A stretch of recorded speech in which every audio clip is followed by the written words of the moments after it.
Hyderabad express టీవీకి స్వాగతం. ముందుగా హెడ్లైన్స్. చెన్నై కన్యాకుమారిలో నాన్ స్టాప్గా కుండపోత వర్షాలు.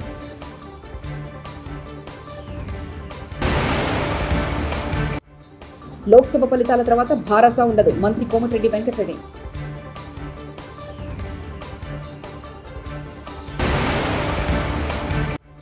పిన్నెల్లి అధికారులు ఆ రోజు ఎందుకు ఫిర్యాదు చేయలేదు? సిపిఐ నారాయణ.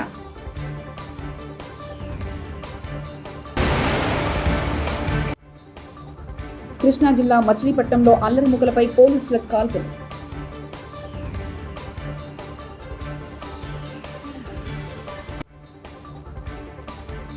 కన్యాకుమారి మంగళవారం రాత్రి చిన్నపాటి వర్షంతో ప్రారంభమైన వర్షం మరింత బలపడి రాత్రికి రాత్రి భారీ వర్షంగా మారడంతో మురికివాడలు జలమయమయ్యాయి. వర్షపు నీరు వరదలా వీధిలో ప్రవహించింది. సాయంత్రం 6 గంటలకు వర్షం మొదలైంది మరియు బుధవారం ప్రారంభ గంటల వరకు కొనసాగింది. కొట్టారంలో మంగళవారం సాయంత్రం ఉరుములు, ఈదురుగాలతో కూడిన వర్షం పడింది. మండలంలో 84.6 మిల్లీమీటర్ల వర్షపాతం నమోదైనట్లు అధికారులు తెలిపారు. లోక్సభ ఎన్నికల ఫలితాల తర్వాత భారసా ఉండదని మంత్రి కోమటిరెడ్డి వెంకటరెడ్డి జోస్యం చెప్పారు. ఇచ్చిన హామీలను ప్రాధాన్యతా క్రమంలో నెరవేర్చుకుంటామని తెలిపారు. హైదరాబాద్లో ఆయన మీడియాతో మాట్లాడారు. సీఎం రేవంత్ రెడ్డిపై కేటీఆర్ చేసిన వ్యాఖ్యలు సరికాదన్నారు. ఎన్నికల్లో బారాసా అభ్యర్థులకు డిపాజిట్లు కూడా దక్కవన్న అసహనంతో కేటీఆర్ ఇష్టానుసారంగా మాట్లాడుతున్నారని ఎద్దేవా చేశారు. రిజల్ట్ ఇంకా 4వ తారీఖు కంప్లీట్ అవుతుంది. ఆ తర్వాత బీఆర్ఎస్ పార్టీ అనే పార్టీ మొత్తం కూడా భూస్థాపితం కాబోతున్న సందర్భంలో ఫ్రస్ట్రేషన్లో ఒకవైపు ఇంట్లో ఫ్యామిలీలో వాళ్ళ చెల్లె జైల్లో ఉండడం, అది బెయిల్ రాదని తెలుసా ఆయన, ఆ ఫ్రస్ట్రేషను, పదవి పోయిందని ఫ్రస్ట్రేషను, ఏం పోయిందో కానీ కేటీఆర్ గారు ఒక చదువుకున్న వ్యక్తి, అమెరికాలో చదువుకున్నని చెప్పుకునే వ్యక్తి, ఆయన మాట్లాడిన మాటలు గౌరవ ముఖ్యమంత్రి గారిని పట్టుకొని రేవంత్ రెడ్డి అంత సిగ్గుమాలిన పనికి మాలిన సీఎం దేశంలో ఇంకొకటి లేడంట. అంటే ఎందుకు ఉచితంగా 50 కోట్ల మంది మహిళలు ఇవాళ ఆర్టీసీలో ప్రయాణం చేసడానికి రోజు 15 కోట్ల రూపాయలకు భరించి చేయడం తప్ప 500కి గ్యాస్ సిలిండర్ ఇచ్చి సంవత్సరానికి 3 సిలిండర్ వాడినా అది ఒక 2000 రూపాయలు ఇవాళ ఉచితంగా ఇస్తున్నందుక, నెలకు 1000 రూపాయలు వచ్చే కరెంటు బిల్లుని 0 బిల్లుగా మార్చి సంవత్సరానికి 12,000 ఇవాళ పేద కుటుంబం వాళ్ళందరూ, తెల్ల కార్డు ఉన్న వాళ్ళందరూ కూడా ఉచితంగా 200 కరెంటు ఇస్తున్న సంగతి మీ అందరికీ తెలుసు. ఇంకా ఎన్నో కార్యక్రమాలు ఆయన ఏమంటారంటే 30,000 ఉద్యోగాలు మొత్తం మేమే సెట్ చేసినాం, దాన్ని ఆయన అనుకున్న జవాబులు మేము ఇచ్చి చెప్పుకుంటున్నాం. మరి ఎందుకు ఇవ్వలేకపోయినావు కేటీఆర్ను? నువ్వే కదా రాష్ట్రాన్ని మొత్తం రాజ్యాన్ని నడిపించింది. మీ నాయన పామోదనం అనుకుంటే నువ్వే రాజ్యం వెళ్ళావు కదా. దేశాలు తిరుగుకుంటావు, ఏడ చూసినా టీవీలో నువ్వే అందరూ మినిస్టర్లను డమ్మీ చేసి మొత్తం రాజ్యం వెళ్ళావు. నువ్వే ఒక డిక్టేటర్ ముఖ్యమంత్రిగా 30,000 ఆర్డర్లు ఎందుకు ఇవ్వలేదు? ఇవన్నీ పిచ్చి మాటలు మాట్లాడుతున్నాడు. ఇంకా మూసీ లాంటి ప్రాజెక్టు ఎప్పుడన్నా మీ కళలో కూడా వచ్చిందా? 6 లక్షల కోట్లు 6,90,000 కోట్లు అప్పు చేసినాము. ఆ మూసి మురికి వాటర్ మీద ఒక కేబుల్ బ్రిడ్జ్ కట్టి అంతా హైదరాబాద్ అభివృద్ధి అయిందని చెప్పుకున్నాను. ఆ మాత్రం జ్ఞానం లేకుండా ఏదో ఇండస్ట్రియల్ టెక్ మహీంద్రా వెళ్ళిపోతుంది. ఏం పోవు. ఇలా మూసి 40,000 కోట్లతో ఇలా ప్రక్షాళన లేస్తే మా ముఖ్యమంత్రి గారు అదే మాట్లాడతారు. ఈరోజు ఆయన మేము తిరుతానేమో, ముఖ్యమంత్రి గారు తిరుతానేమో, ఇష్టం ఉన్నట్టు తిరుతారు ముఖ్యమంత్రి గారు అంటాడు. నువ్వు ఒక చిన్నపిల్లదాన్ని, ఆయనకంటే వయసులో చిన్న. మచిలీపట్నంలో అల్లరి మూకలపై పోలీసులు కాల్పులు జరిపారు. వాటర్ క్యాన్లలో చెదరగొట్టారు. పోలీసుల కాల్పులో పలువురికి తీవ్ర గాయాలయ్యాయి. దీంతో కోనేరు సెంటర్ రణరంగంగా మారింది. ఒక్కసారిగా తీవ్ర ఉద్రిక్త పరిస్థితులు నెలకొన్నాయి. తమకు న్యాయం చేయాలంటూ కొంతమంది ఆందోళనకారులు కోనేరు సెంటర్లో ఆందోళనకు దిగడంతో పోలీసులు అడ్డుకున్నారు. ఈ సందర్భంగా పోలీసులు తొలుత లాఠీచార్జ్ చేశారు. వార్నింగ్గా గాలిలో కాల్పులు కాల్చారు. ఆ తర్వాత టియర్ గ్యాస్ను ప్రయోగించారు. అనిల్ అంబానీ నేతృత్వంలో రిలయన్స్ ఇన్ఫ్రాకు చెందిన Delhi airport metro express private limited ఊహించని షాక్ తగిలింది. 2,599 కోట్లను ఎస్బీఐ ప్రైమ్ లెండింగ్ రేటుపై అదనంగా 2% చొప్పున వడ్డీతో పాటు 15 రోజుల పాటు తిరిగి చెల్లించాలని కోరుతూ ఢిల్లీ మెట్రో రైల్ కార్పొరేషన్ DAMEPLకి నోటీసులు జారీ చేసింది. చెల్లించడంలో విఫలమైతే కోర్టు ధిక్కార కేసును ఎదుర్కోవాల్సి వస్తుందని హెచ్చరించింది. ఎన్నికల ఫలితాలపై తన అంచనాలను విమర్శిస్తున్న వేళ ప్రముఖ ఎన్నికల వ్యూహకర్త ప్రశాంత్ కిషోర్ ఆసక్తికరమైన ట్వీట్ చేశారు. మంచినీరు తాగడం మనస్సు, శరీరం రెండింటికి హైడ్రేట్గా ఉంచుతుంది.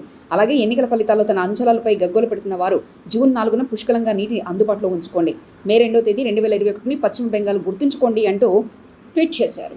నాగోల్లోని ఆనంద్ నగర్లో రోడ్డు పాడైపోయినా ఎవరు పట్టించుకోవడం లేదని ఓ మహిళ వినూత్నంగా నిరసన తెలిపింది. రోడ్డుపై ఉన్న గుంతలో కూర్చొంది. ఇప్పటికైనా అధికారులు స్పందించి వెంటనే రోడ్డు బాగు చేయాలని ఆమె డిమాండ్ చేసింది. సమాచారం తెలుసుకున్న పోలీసులు అక్కడికి చేరుకొని ఆమెకు నచ్చచెప్పారు. తెలంగాణ మంత్రులు అంతా కలిసికట్టుగా ఉన్నారని, నేతల్లో ఎలాంటి విభేదాలవని కాంగ్రెస్ వర్కింగ్ ప్రెసిడెంట్ జగ్గారెడ్డి స్పష్టం చేశారు. తమ కెప్టెన్ సీఎం రేవంత్ నేతృత్వంలో టీం ప్రజల కోసం పనిచేస్తుందని జగ్గారెడ్డి వ్యాఖ్యానించారు. 5 ఏళ్లు రేవంత్ రెడ్డి ముఖ్యమంత్రిగా కొనసాగుతారని, అందులో సందేహాలకు తావులేదని స్పష్టం చేశారు. తమ ప్రభుత్వానికి వచ్చిన ఇబ్బంది ఏమీ లేదని తేల్చి చెప్పారు. కొందరు కావాలనే ఇబ్బందులకు గురి చేస్తున్నారని మండిపడ్డారు. ఎన్నికల రోజున వైకాపా ఎమ్మెల్యే పిన్నెల్లి రామకృష్ణారెడ్డి ఈవీఎంను ధ్వంసం చేస్తే ఆ రోజు ఫిర్యాదు చేయకుండా అధికారులు ఏం చేస్తున్నారని సిపిఐ సీనియర్ నేత నారాయణ ప్రశ్నించారు. ఢిల్లీలో ఆయన గురువారం మీడియాతో మాట్లాడారు. వైకాపాకు అనుకూలంగా పోలీసు వ్యవస్థ పనిచేస్తుంది అనుకునేందుకు ఇలాంటి ఘటనలే నిదర్శనమన్నారు. వాళ్ళ మాట ఎవరు వినలేదు, వాళ్ళు చెప్పేశారు మా మాట వినలేదు. మీకు ఎగ్జాంపుల్ రెండే. ఒకటి చంద్రగిరి నేను స్వయంగా చూశాను కాబట్టి, అంటే ఒక లేట్గా పోయాను. స్ట్రాంగ్ రూమ్స్ ఉన్న చోట పోలీసులు పెట్టరా? మహిళా యూనివర్సిటీలో మొత్తం స్ట్రాంగ్ రూమ్ ఉంటే ఒక్క కానిస్టేబుల్ లేడు, కెమెరాలు లేవు, ఎన్నికల ఆఫీసర్లు మాత్రం ఉన్నారు. వాడు ఎవడో దాడి చేసి ఉంటే పిల్లి రామకృష్ణ అంటే వాడు అయితే చెత్తపోయేవాడు మొత్తం. అప్పుడు టీడీపీ అభ్యర్థి ఆడికి వచ్చాడు. తను వెంటనే గొడ్డళ్ళు సమిట్లు తీసుకొచ్చి ప్రీ ప్లాన్ దాడి చేశారు. నాకు ఎమ్మెల్యే తను చచ్చిపోయాడు. ఎప్పుడు బయటపడింది తెలుసా? ఆ ఎమ్మెల్యే క్యాండిడేట్ కారుకి ముందర రోజే కెమెరాలు పెట్టారు. ఆ కెమెరాలే సాక్ష్యమైనవి తప్పితే, లేకుండా పోతే సాక్ష్యాలు లేవు. వాడు కారులోనే కూర్చొని భయపడి పోలీసు ఫోన్ చేస్తే 45 మినిట్స్ రాలే పోలీసు. రెండోది అందరికి తెలుసు, 11వ తారీఖు పోలింగ్ జరిగితే మాచర్ల ఎమ్మెల్యే దాన్ని పగలగొడితే ఎప్పుడు బయటకు వచ్చింది? నేను 19th కూడా పోయిన గుంటూరుకి, అప్పుడు కూడా బయటపడాల. అంటే జరిగినాక పోలింగ్ ఆఫీసర్లు ఎక్కడ ఉన్నారు, ఏజెంట్లు ఎక్కడ ఉన్నారు, మరి వాళ్ళు రిపోర్ట్లు ఇవ్వాలా? మరి పోలీసులు ఉండే ఉంటారు కదా అక్కడ. చివరికి ఎట్లో ఫుటేజ్ బయటపడింది కాబట్టి ఇప్పుడు వచ్చింది. అంటే ఇంత దుర్మార్గమైన పద్ధతుల్లో జరిగినటువంటి ఎలక్షన్స్ చూస్తుంది. నా ఉద్దేశంలో అక్కడ పోలింగ్ ఆఫీస్ చెప్పారు, పోలింగ్ ఆఫీస్ అంటే పని రిపోర్ట్ ఇవ్వాలి. ఒకవేళ రిపోర్ట్ వచ్చి పోలీసు పరిస్థితి వాళ్ళందరి మీద యాక్షన్ తీసుకోవాలి. ఈ సందర్భంగా బాధ్యతాయుతమైన ముఖ్యమంత్రి ఎన్నికలు అయిపోగానే విదేశాలకు వెళ్ళిపోయాడు. కింద తాంబోసం తనుకోసామని చెప్పేసి వెళ్ళిపోతే ఎంత బాధ్యత ఇది? వాళ్ళు కదా కంట్రోల్ చేయాలా? రామకృష్ణ కంట్రోల్ చేస్తే వైసీపీ వాళ్ళే కదా. ఎంత బాధ్యత రహితంగా వెళ్ళిపోయి విహారత్కి వెళ్తారా? ఏదో విజయం సాధించేట్టుగా. విశాఖపట్నం జిల్లా సింహాచలం క్షేత్రానికి భక్తులు పోటెత్తారు.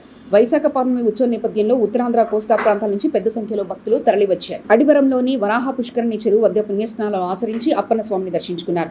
అర్చకులు అప్పన్న స్వామికి 2వ విడత చందన సమర్పణ సాంప్రదాయంగా నిర్వహించారు.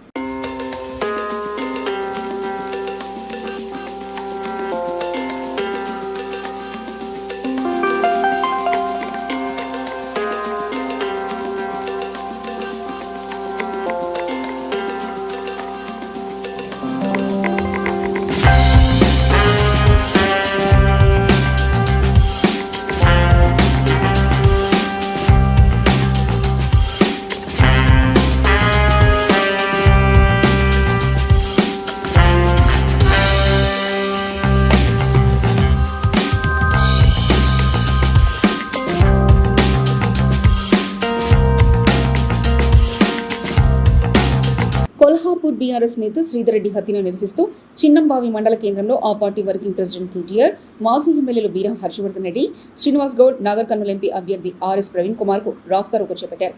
మంత్రి జూపల్లి కృష్ణారావుకు వ్యతిరేకంగా నినాదాలు చేశారు. హత్య రాజకీయాలు మానుకోవాలని, నిందితుల్ని వెంటనే శిక్షించాలని డిమాండ్ చేశారు.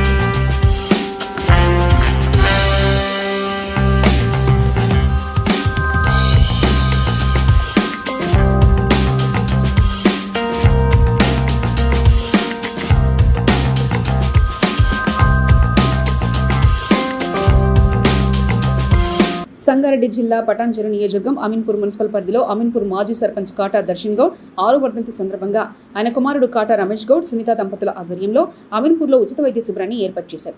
ఈ కార్యక్రమానికి ముఖ్య అతిథిగా అమీన్పూర్ మున్సిపల్ చైర్మన్ తుమ్మల పాండురంగారెడ్డి హాజరై శిబిరాన్ని ప్రారంభించారు. ఈ సందర్భంగా తుమ్మల పాండురంగారెడ్డి మాట్లాడుతూ నిరంతరం అమీన్పూర్ అభివృద్ధి కొరకై దర్శన్ గౌడ్ మాట్లాడేవారని తమలాంటి వారందరికీ రాజకీయంగా ఓనమాలు నేర్పించారని తెలిపారు.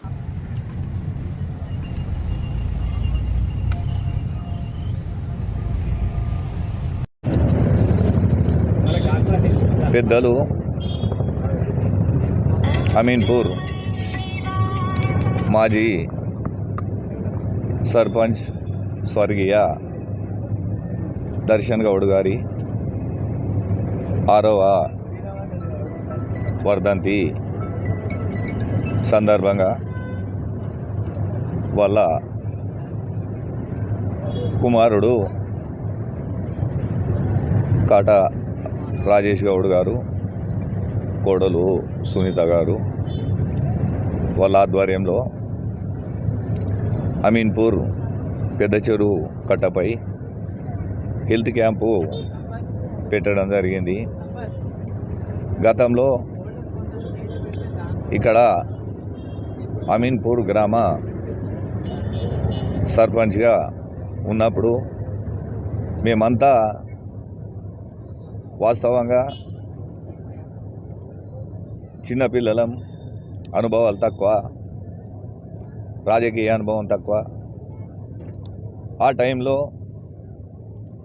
మమ్మల్ని చేరదీసి మాకు రాజకీయ అనుభవము తెప్పించినటువంటి వ్యక్తి గురువర్యులు కాటా దర్శన్ గౌడ్ గారని గర్వంగా మేము చెప్పుకుంటా ఉన్నాం.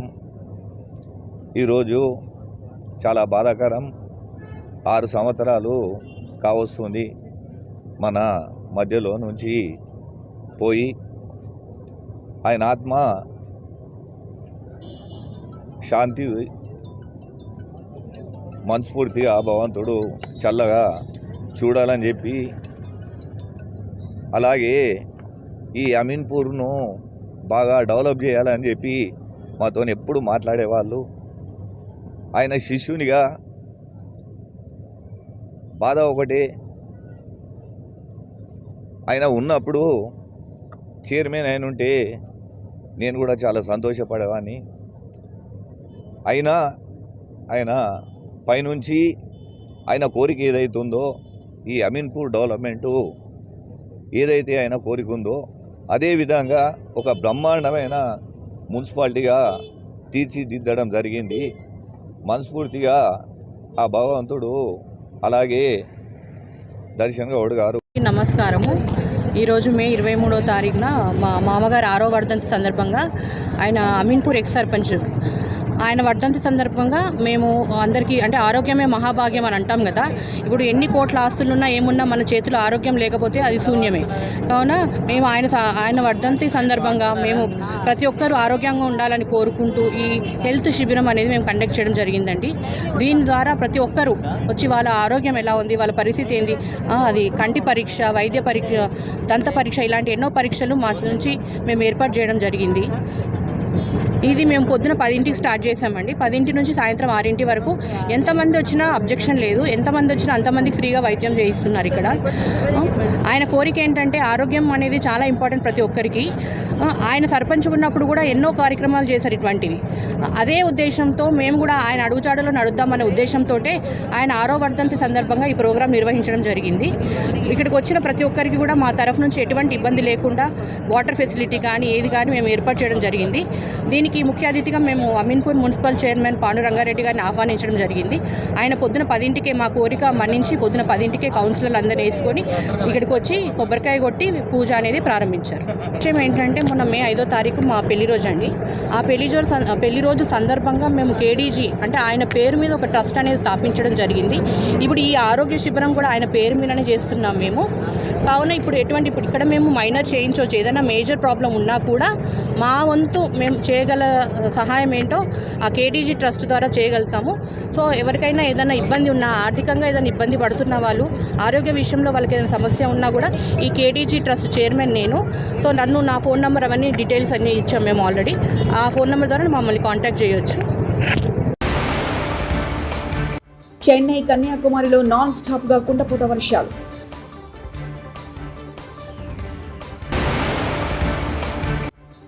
లోక్సభ ఫలితాల తర్వాత భారసా ఉండదు, మంత్రి కోమటిరెడ్డి వెంకటరెడ్డి.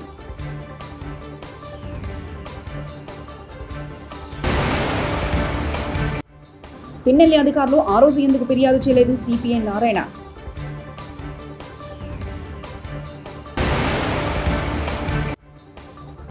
కృష్ణా జిల్లా మచిలీపట్నంలో అల్లరి ముగ్గులపై పోలీసులకు కాల్పులు.